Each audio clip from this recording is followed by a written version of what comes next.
Halo teman-teman semua, bertemu lagi di mata kuliah perbandingan sistem kepartaian dan pemilu. Pada video kali ini saya akan membahas tentang apa itu sistem kepartaian. Dan kemudian kita juga akan mendiskusikan mengenai elemen-elemen utama dalam sistem kepartaian, berikut juga dengan dampaknya terhadap bagaimana partai berinteraksi satu sama lain dalam sebuah sistem politik. Baiklah, selamat menyaksikan ya. Sebelum masuk pada penjelasan tentang apa itu sistem kepartaian, tentunya kita harus memahami terlebih dahulu apa yang dimaksud dengan sistem secara umum dan sistem dalam konteks sosial ya, dunia sosial. Jadi, sistem itu secara umum bisa diartikan sebagai seperangkat bagian atau elemen yang saling berkaitan satu sama lain. Nah, bagian-bagian ini saling bekerja sama untuk menghasilkan satu luaran tertentu.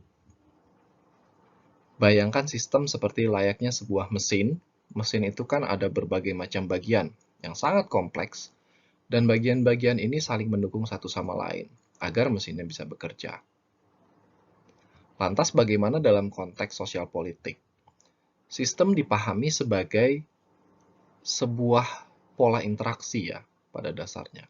Jadi pola interaksi antara aktor-aktor politik dalam sebuah sistem politik. Nah, dengan demikian dalam konteks sistem kepartaian, maka kita akan melihat sistem kepartaian itu sebagai sebuah pola interaksi antara partai-partai politik yang ada, yang saling berkompetisi. Bisa saling mendukung, bisa juga saling berkonflik, bisa juga saling bekerja sama atau bernegosiasi. Dari pemahaman tentang sistem sebagai sebuah pola interaksi sosial ya antara aktor yang ada di dalamnya, maka kita mendefinisikan yang namanya sistem kepartaian itu sebagai sebuah wadah ya, wadah interaksi antara berbagai macam partai yang ada.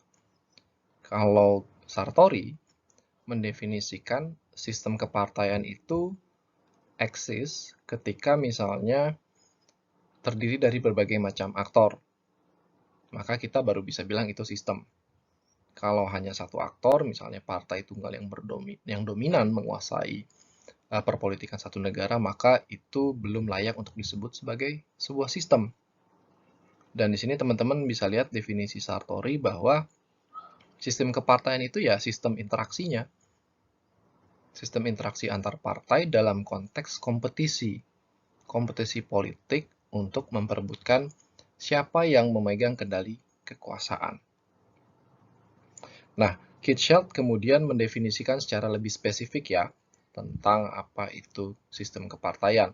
Dia memasukkan misalnya dukungan voters, isu yang diangkat dalam kompetisi, dan kemudian bagaimana politisi dalam parpol berperilaku terkait dengan isu-isu tersebut.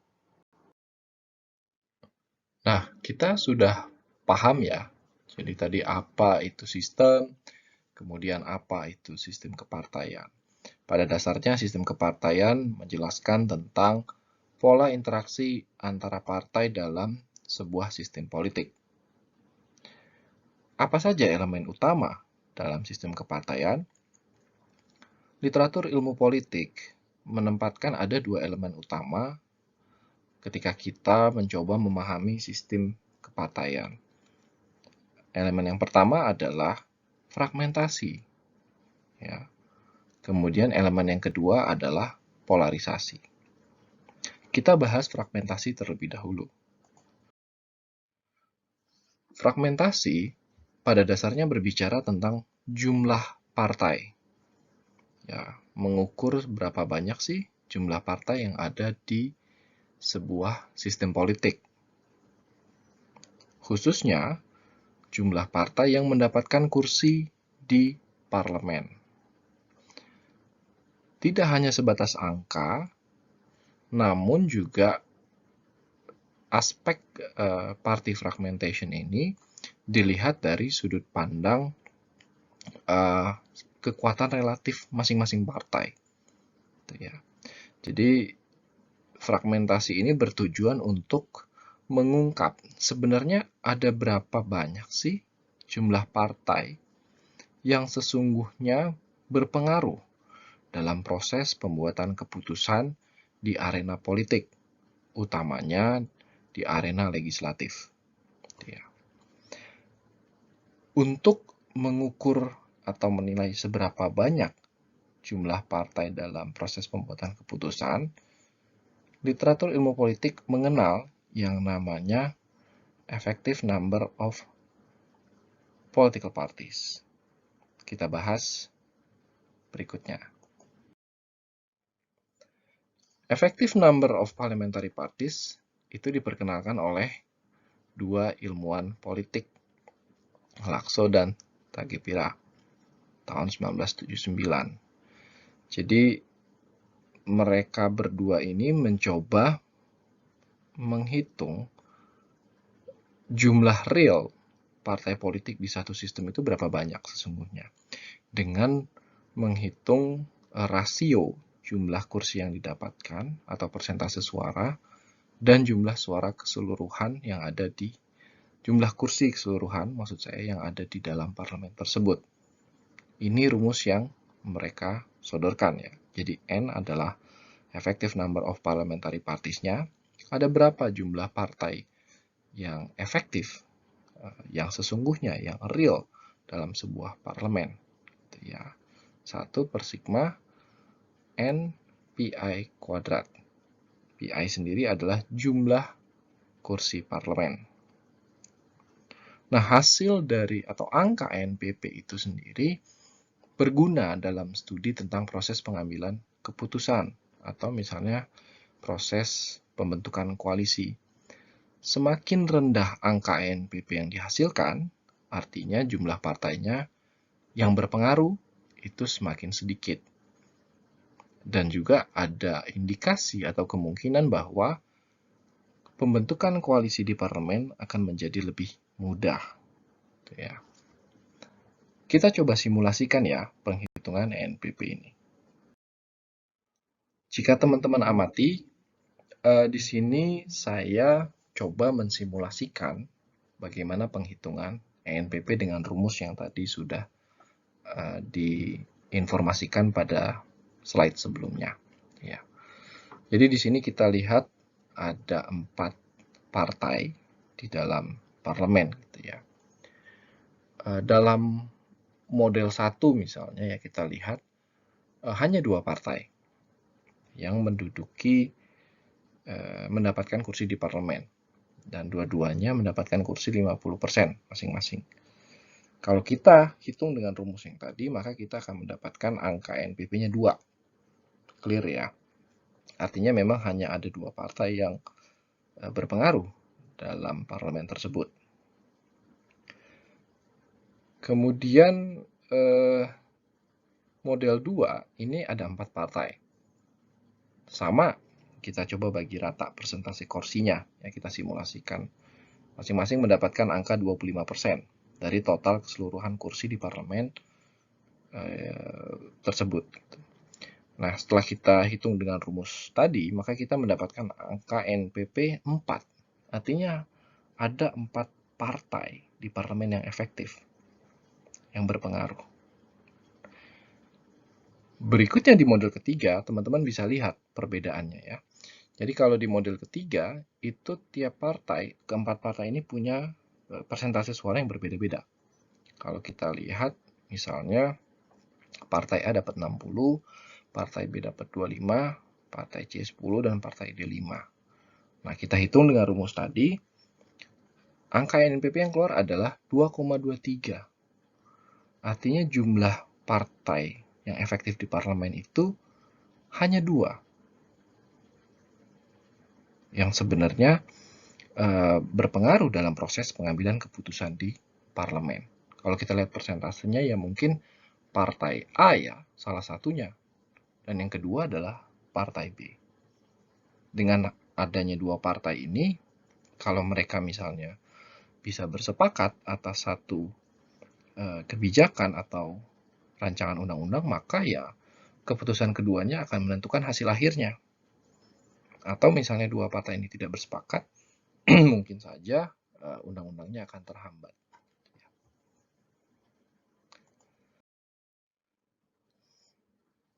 NPP itu menentukan bentuk sistem kepartaian angkanya. Di sini saya mengutip dari Alan Sharoff.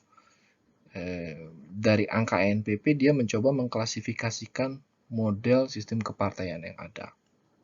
Jadi teman-teman bisa lihat di sini kalau angkanya 1,92 ya 2 lah ya. Kita bisa bilang negara tersebut menganut sistem dwipartai. Ya kan? Kemudian kalau 2,5 itu 2,5 partai. Nah, angka ini terus meningkat sampai akhirnya kita sampai di satu titik di mana ketika angkanya 5 NPP-nya, maka negara tersebut mengadopsi sistem multipartai yang ekstrim. Ekstrim dalam artian jumlah partainya banyak sekali. Dan angka 5,56 itu mengindikasikan bahwa jumlah partainya banyak, kemudian juga power balance-nya itu cenderung stabil. Jadi jumlah partai yang banyak ini, masing-masing partai memiliki kekuatan yang kurang lebih sama dalam proses pembuatan keputusan. Tentunya ini sangat berpengaruh ya kalau dalam proses pembuatan keputusan kan semakin banyak pihak yang harus memberikan persetujuan, maka akan semakin sulit untuk membuat satu keputusan. Itu logika alamiahnya ya. Lebih mudah membuat keputusan jika hanya melibatkan 2 pihak ketimbang membuat keputusan melibatkan 5 pihak. Bukan? Artinya ada 5 kepentingan yang harus diakomodasi dalam proses politik. Nah, dari klasifikasi ini, bagaimana dengan Indonesia? Dengan negara kita sendiri. Indonesia punya angka NPP yang cenderung tinggi. Ya. Tahun 99 itu ada 21 parpol di DPR. Tapi kalau kita hitung dengan rumus NPP tadi, sebenarnya hanya ada 4 partai yang efektif di DPR. 2004 ada 17, lebih sedikit ya dari 21. Tapi kemudian kita hitung dengan rumus NPP, ternyata angkanya meningkat cukup tajam. Ya, hampir mungkin 2 kali lipatnya ya. Sekitar 7. Ada 7 partai yang efektif di parlemen, di DPR. Kemudian 2009, pemilu 2009. Hasilnya memang lebih sedikit lagi jumlah partainya. Tapi NPP-nya ada 6. Ya. Ini teman-teman udah mulai bisa melihat. Kalau kita bandingkan dengan klasifikasinya Sharoff, artinya bisa dipastikan bahwa sejak 2004, Indonesia itu menganut sistem multipartai yang sangat ekstrim. Ya. Dengan balance antar partai-partai yang ada. Sharoff sendiri menempatkan angka 5,5 itu sebagai sudah dikategorikan sebagai extreme multi-party, ya, with balance among the parties. Nah, ini kita punya 7, artinya sudah mulai banyak. Ya. Lanjut, 2014 meningkat sedikit, ada 10 partai di DPR. Angka NPP-nya meningkat juga, jadi 8. Dan terakhir dalam pemilu 2019, turun sedikit sekali, hanya 1, jadi 9 partai di DPR. Dan angka NPP-nya 7,44. Ada 7 partai efektif, artinya dari 9 itu 7 partai itu efektif dibutuhkan atau kemudian punya pengaruh dalam proses yang cukup signifikan dalam proses pengambilan keputusan. Ya. Nah, ini seperti yang tadi saya bilang akan sangat menentukan kinerja dari parlemen sendiri. Semakin banyak parpol, maka semakin rumit atau semakin kompleks proses pembuatan keputusan.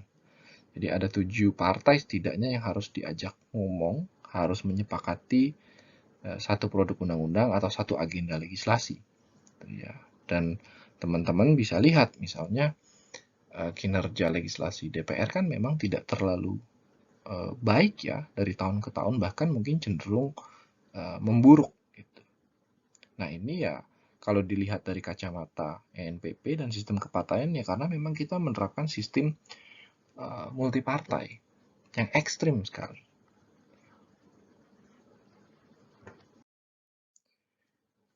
Dengan kondisi kinerja legislasi yang buruk, kemudian kita lihat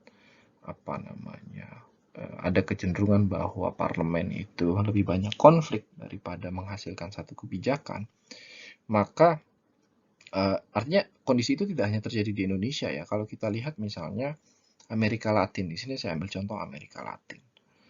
Amerika Latin sebagian besar menganut sistem presidensial, sama seperti kita, dan kemudian mereka mengalami proses demokratisasi lebih awal gitu ya, dan tetap mempertahankan demokrasi presidensialnya.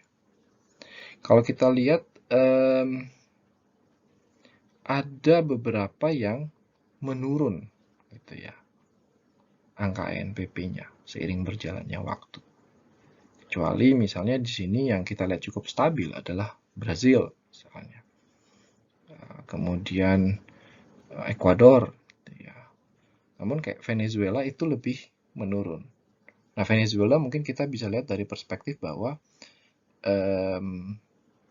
rezim yang berkuasa memang membatasi ruang gerak partai, jadi jumlah partai tidak terlalu banyak gitu ya, sehingga angkanya turun hanya 2 partai.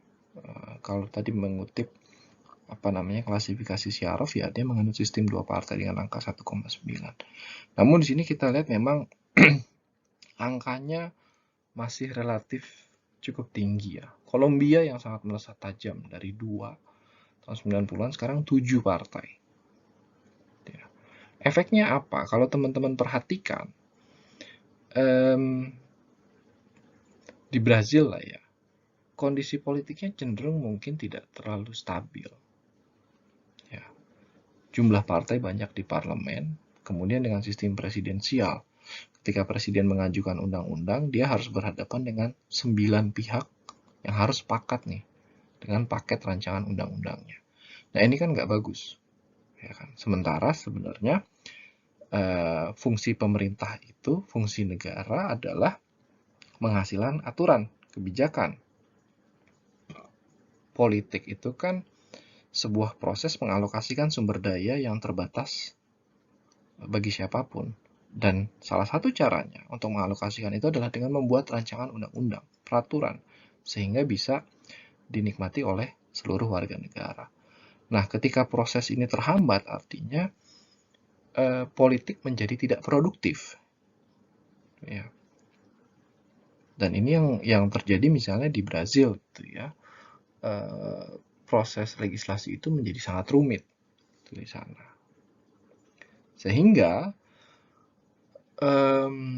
riset-riset atau studi kepartaian mendorong adanya satu proses penyederhanaan sistem kepartaian. Logika yang dipakai sama, sangat sederhana. Semakin sedikit partai atau semakin sedikit aktor dalam proses pengambilan keputusan, maka sistem politik akan menjadi lebih efektif, efisien. Keputusan bisa diputuskan dengan cepat, entah itu setuju atau tidak setuju, tapi setidaknya tidak menjadi berlarut-larut, ya kan? Masyarakat membutuhkan kepastian. Nah, hal ini bisa dicapai dengan jumlah aktor yang harus setuju, atau kalau dalam istilah studi proses pengambilan keputusan itu disebutnya veto player. Jadi pihak yang bisa memveto satu kebijakan atau usulan kebijakan itu lebih sedikit, maka akan lebih efektif dan efisien jalannya roda pemerintahan. Nah, dalam upaya menyederhanakan jumlah partai, ini ada beberapa cara gitu ya. Misalnya satu, berdasarkan studi empirik menunjukkan bahwa jika melakukan pemilihan serentak itu biasanya akan mengurangi jumlah partai. Gitu ya. Jadi partai-partai kecil, partai-partai gurem itu akan gugur dengan sendirinya karena biasanya presiden itu kandidat dari partai-partai besar yang lebih terinstitutionalize, lebih mapan. Kemudian juga bisa dengan cara menurunkan angka electoral threshold untuk pemilihan presiden, gitu ya. Jadi pemilihan presiden itu tidak menjadi istilahnya dominasi dari parpol-parpol yang ada. Dan yang terakhir ini yang paling sering diambil biasanya ya, dan ini juga diterapkan oleh Indonesia selama beberapa tahun belakangan gitu ya. Angka parliamentary threshold, PT kalau kita nyebutnya. Ya kan? Ini selalu naik gitu. Jadi ada angka standar yang disepakati bersama dalam Undang-Undang Pemilu bahwa kalau partai ingin dapat kursi di DPR gitu ya, National Parliament, maka dia harus misalnya memenuhi ambang batas let's say 4% gitu dari suara yang diperoleh secara nasional. Kalau enggak ya nggak bisa lolos, nggak mendapatkan kursi di DPR. Terlepas misalnya ada calonnya yang lolos sebagai anggota DPR di beberapa wilayah gitu ya, daerah pemilihan, namun kalau dia nggak lolos PT ya tetap nggak bisa dianggap partai itu mendapatkan perwakilan. Nah, ini efektif sebenarnya untuk menahan laju partai-partai kecil biasanya yang ada. Dan kalau teman-teman lihat memang lebih banyak protes terhadap peningkatan angka parliamentary threshold ini kan dilakukan oleh partai-partai dengan suara yang mungkin tidak terlalu tinggi ya, yang masih fragile ya, mungkin sekitar 5, 6 atau 5-7% gitu kan. Ini kan sangat bisa berubah dengan cepat gitu ya. Ketika misalnya PT-nya ditetapkan 4%. Nah, namun ada permasalahan lain gitu ya kalau bicara penyederhanaan sistem kepartaian. Beberapa pihak melihat bahwa oke, di satu sisi misalnya kita butuh sistem politik yang lebih efisien dan efektif dalam menghasilkan kebijakan. Tapi di sisi lain, partai itu sendiri kan merupakan alat representasi ya, alat perwakilan politik. Apabila kemudian dibatasi gitu ya, maka ada kemungkinan sistem politik menjadi tidak representatif. Artinya banyak misalnya partai yang tidak lulus parliamentary threshold suaranya tidak terwakili. Nah, ini perdebatan ini masih muncul hingga sekarang, bahkan tidak hanya di dunia nyata namun juga di kalangan akademisi masih memperdebatkan ini. Ada satu yang melihat bahwa memang jumlah partai sedikit itu baik, lebih efektif, efisien, tapi yang banyak mungkin ya melihat dari sisi perwakilan, aspek perwakilan politiknya. Yang penting masyarakat aspirasinya terwakili dalam proses pengambilan kebijakan, berapapun jumlah partainya. Dari fragmentasi yang berbicara banyak soal jumlah partai, kita beralih kepada elemen kedua sistem kepartaian, yaitu polarisasi ideologis. Nah, mungkin teman-teman sering dengar nih di media, polarisasi pemilu apa. Di sini kita akan membahas polarisasi ideologis ya, dalam konteks parpol. Itu yang harus ditekankan. Jadi, dalam studi kepartaian, polarisasi itu didefinisikan sebagai sejauh mana ya jarak ideologis antara partai yang ada dalam sebuah sistem politik. Itu ya. Kalau Dalton pakai istilah di sini diferensiasi ideologis. Itu ya. Kalau kemudian Sartori itu lebih prefer kata tidak hanya berbeda ya. Kalau bagi Sartori, dia melihat harus ada jarak antara satu partai dan partai lain, dan jarak ini sifatnya ideologis. Ya, jadi ada satu spektrum, ada garis ideologis di satu negara yang mendeskripsikan ideologi-ideologi yang dianut oleh parpol. Dan parpol ini punya jarak satu sama lain. Apa fungsi dari polarisasi ideologis? Agar kita tahu sejauh mana sih partai yang ada di dalam satu sistem politik itu bersedia ya atau ingin bekerja sama satu sama lain. Dalam konteks misalnya koalisi, membentuk koalisi, atau kemudian dalam konteks menghasilkan kebijakan. Nah, inilah tujuan utama dari mengukur tingkat polarisasi ideologis dalam sistem kepartaian. Bagaimana caranya untuk mengukur jarak ideologis ini? Dalam literatur studi kepartaian atau kemudian teori spasial dalam ilmu politik gitu ya, melihat bahwa spektrum ideologis di satu negara itu bisa diukur dengan menggunakan spektrum kiri dan kanan. Gitu ya. Kalau ingat dulu belajar soal ideologi di mata kuliah pengantar ilmu politik gitu kan, ada yang kiri, ada yang kanan. Nah, hal yang sama juga diadopsi dalam menentukan jarak ideologis sebuah jarak ideologis antara partai dalam satu negara. Nah, meskipun demikian ada kritik terhadap left-right spectrum. Kenapa? Karena tidak semua negara sistem politik itu mengadopsi spektrum yang sama. Gitu.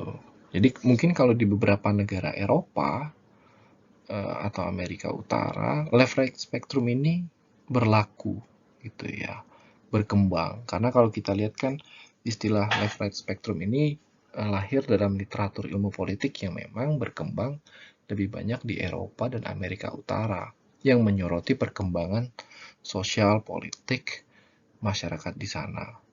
Sehingga untuk negara-negara di luar Eropa atau Amerika Utara seringkali sulit untuk menerapkan hal yang sama.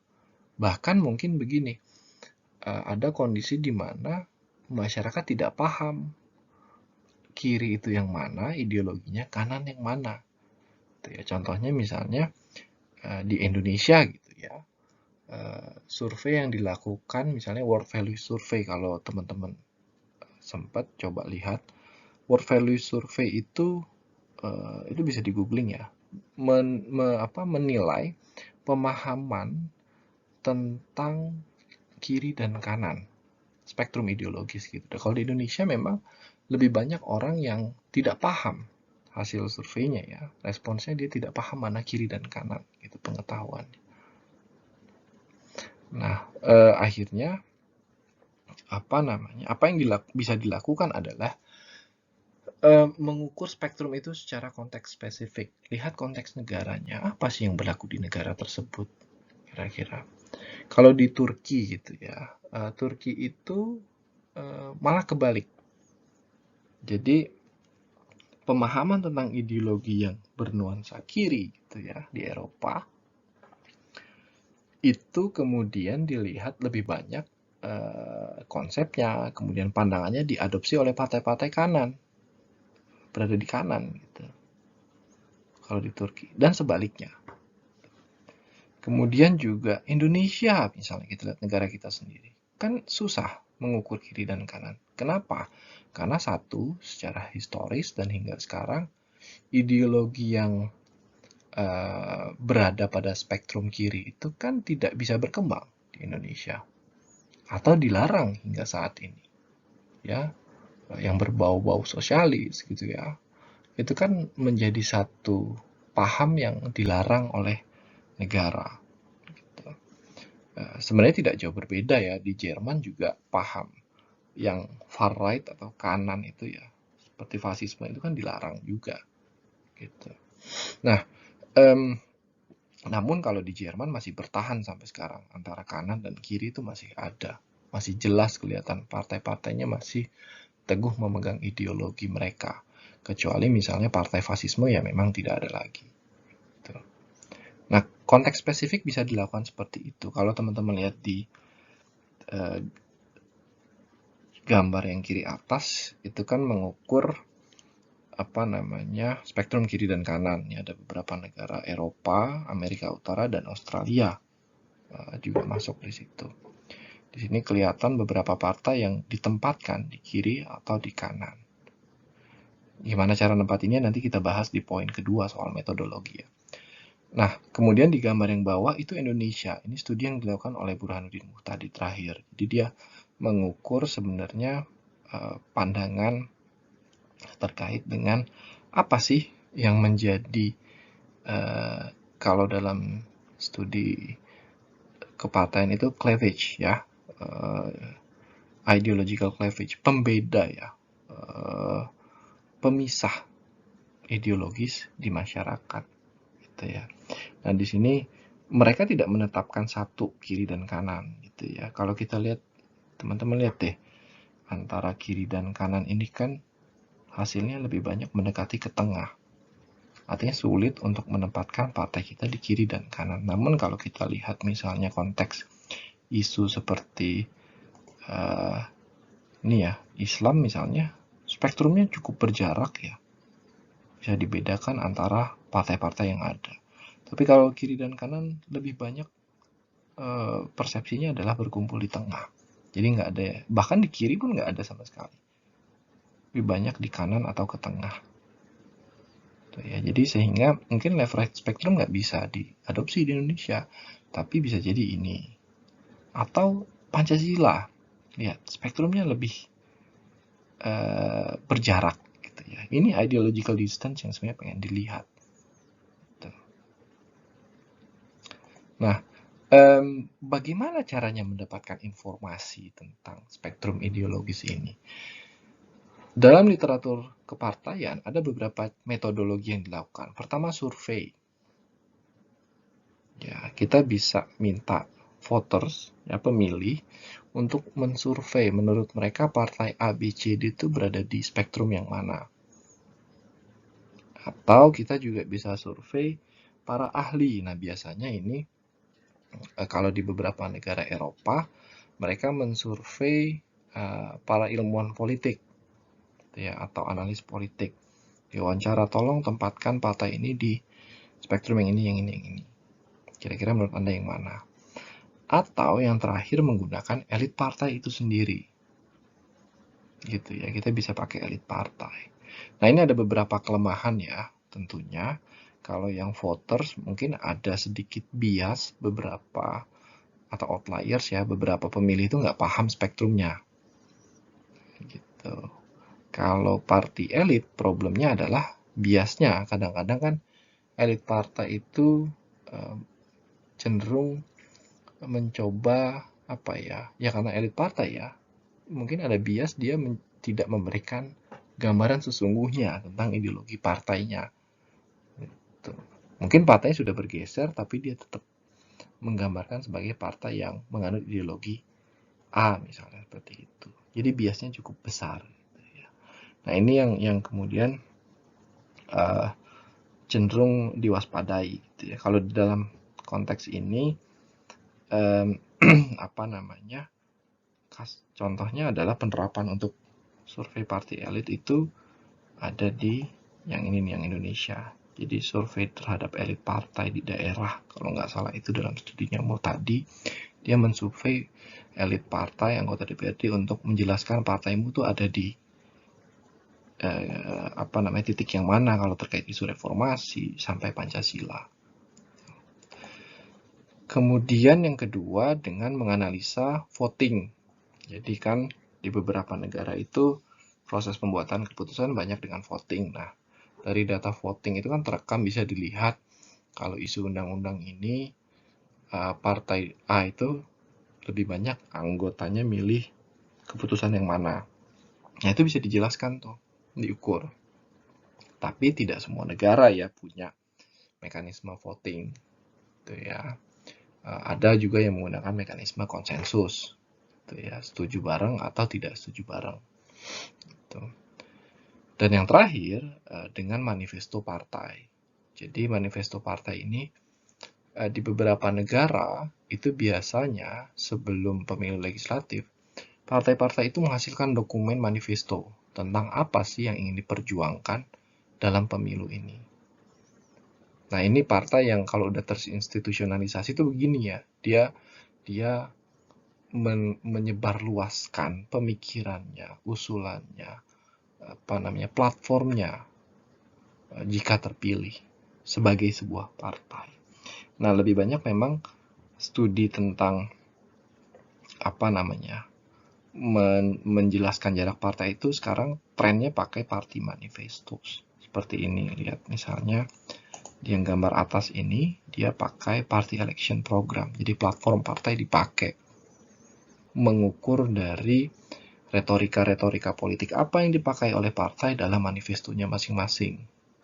Kemudian dipetakan dengan cara kuantitatif, content analysis, memproses retorika yang ada sehingga dapatlah posisi-posisi ini, gitu ya. Memang sangat kompleks, tapi sebenarnya ini menarik gitu ya. Mencoba memahami spektrum ideologis itu bukan pekerjaan yang mudah pastinya.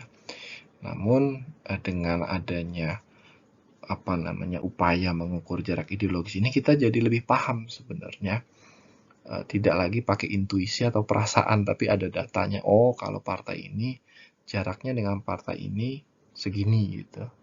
Kok bisa? Ya karena misalnya berdasarkan survei para pemilih melihatnya begini, atau berdasarkan data votingnya seperti ini, atau misalnya berdasarkan platform pemilunya mereka memang berbeda karena partai A begini, partai B begini.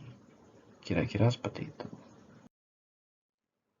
Dari jarak yang ada, jarak ideologis yang ada, atau perbedaan ideologi yang ada, kita bisa melihat sebenarnya sejauh mana partai itu mau bekerja sama dengan partai lain berdasarkan jaraknya. Tentunya secara logis ya, kalau partai jaraknya jauh secara ideologi, satu misalnya ada di ujung ekstrim yang satu ada di ujung ekstrim yang lain, terlalu jauh, maka kita mungkin melihat hubungannya lebih, interaksinya ya, lebih kepada kompetisi, kontestasi, konflik gitu ya. Tapi kalau jaraknya tidak terlalu jauh, let's say masih berada di tengah-tengah gitu ya, maka mungkin proses negosiasi akan dimungkinkan dalam interaksi partai. Ya, kalau partainya banyak berada dalam jarak yang mungkin tidak terlalu jauh berdempetan, maka ada kemungkinan bahwa proses pembuatan keputusannya akan melibatkan banyak negosiasi. Gitu ya. Nah, kalau jaraknya sangat dekat sekali dari partai-partai yang ada, maka kerjasama akan lebih mungkin. Gitu ya. Biasanya ini kita melihat kalau partai itu, kalau ideologinya sama, maka logikanya adalah mereka akan lebih cenderung mau berkoalisi. Kenapa? Karena punya visi dan misi yang sama. Seperti itu. Jadi kerjasama itu menjadi satu hal yang lebih mungkin. Gitu ya. Nah, kalau mengutip Vegetti ya, sebenarnya kan ini terkait dengan polarisasi ideologi ini, kita harus melihat lagi ideologi itu apa. Gitu ya. Jadi polarisasi ideologi itu bisa terjadi di berbagai macam dimensi. Jadi bisa misalnya dalam isu terkait dengan ekonomi, kira-kira kalau yang spektrum kiri gimana, kanan gimana. Gitu. Namun satu hal yang harus diingat bahwa tetap yang dipakai adalah spektrum kiri dan kanannya. Karena itu artinya secara kumulatif keseluruhan dari ideologi yang dibawa oleh si partai. Gitu ya. Bisa jadi partai itu di beberapa isu bisa sama gitu ya. Namun secara ideologis, nah ini juga kita harus pertimbangkan, mereka berbeda dan berjarak. Ya.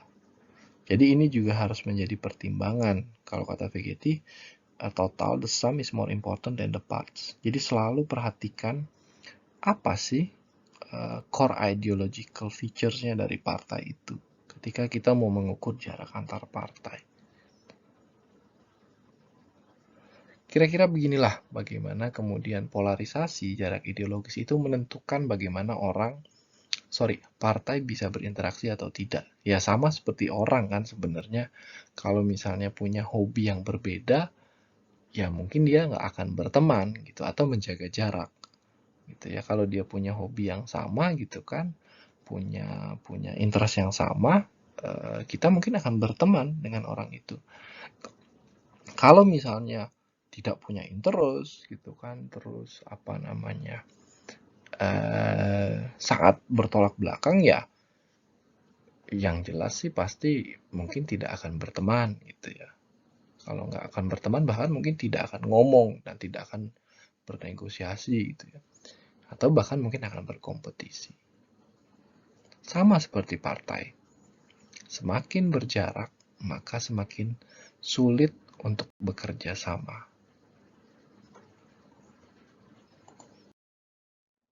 Dari penjelasan elemen-elemen di atas, sebenarnya saya ingin menekankan lagi ya, bahwa menentukan sistem kepartaian itu adalah tidak bisa separuh-separuh. Kita tidak bisa misalnya melihat, oh ini sistem multipartai ekstrim gitu ya, hanya dengan mengukur jumlah partainya aja, jumlah effective number of parliamentary parties-nya, NPP-nya aja. Tidak bisa.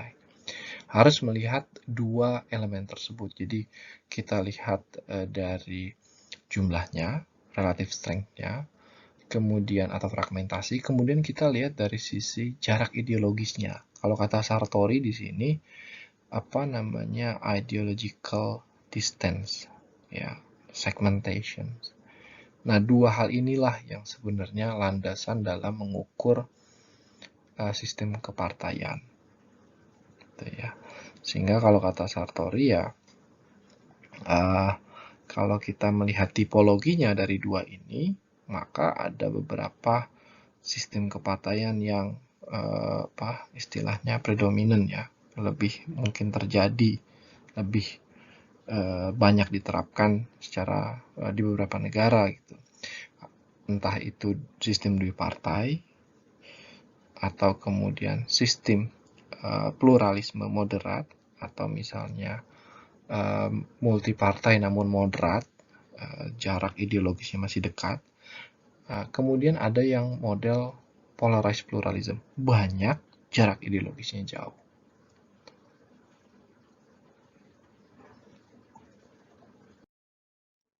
Dengan demikian, berakhirlah materi terkait dengan sistem kepartaian. Tentunya harapan saya, semoga materi yang saya berikan ini semakin memperkaya pengetahuan teman-teman semua mengenai sistem kepartaian, khususnya apa itu fragmentasi, apa itu polarisasi, sehingga kita bisa merefleksikannya dalam dinamika politik sehari-hari yang kita amati, baik itu di negara kita sendiri atau misalnya di negara lain. Oke, sampai bertemu di video materi selanjutnya.